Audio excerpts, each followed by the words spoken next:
How Israel pulled America into a war it can't control.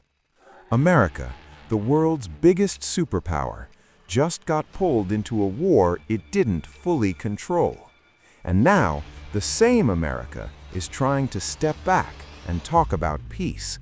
This isn't normal. This is the story of how a war changed the image of a superpower. It started when Israel launched aggressive strikes targeting Iran's leadership and strategic sites. At that moment, the United States didn't stay behind, it stepped in. What looked like support slowly turned into full involvement. And just like that, America was no longer watching the war, it was inside it. The plan was clear: pressure Iran, isolate it, and force a system collapse. But something unexpected happened. Iran didn't fall. Instead, it responded. Missiles, drones, and direct pressure across the region. Then came the move that shook the entire world: the Strait of Hormuz, a narrow waterway, but one that carries nearly 20% of the world's oil. Iran restricted movement there. Shipping stopped. Oil prices exploded. Within days, global trade started to feel the shock. This war was no longer regional.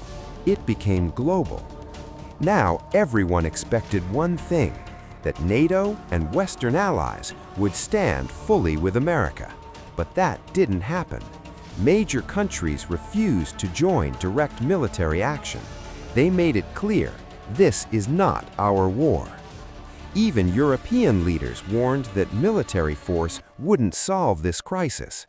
And suddenly, America didn't look unstoppable anymore. Because power is not just about weapons, it's about who stands with you. And this time, many stepped back. At the same time, Iran kept standing. Its system didn't collapse. Its leadership didn't disappear. Instead, it showed resistance, and that changed something deeper. For decades, countries feared America.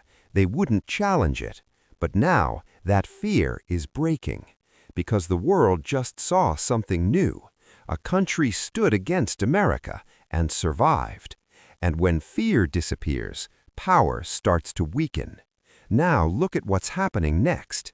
Instead of only attacking, America is also talking.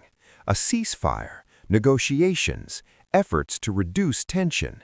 In fact, a temporary ceasefire was agreed to stop escalation and reopen routes.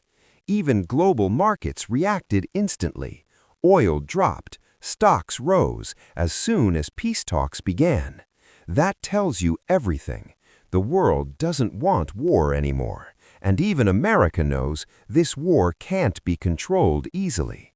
So now it is trying to manage the situation, not dominate it. But here's the twist. America is still powerful. Its military, its technology, its global influence are still massive. But the difference is clear. Before, countries followed America. Now they question it. Before, America created pressure. Now it also has to negotiate. And that shift is bigger than any war. So the real question is, did this war weaken America? Or did it expose a new world where no single country can control everything? Because maybe this isn't the end of a superpower. Maybe this is the beginning of a world with many powers. If you want to understand what happens next and who will dominate the future,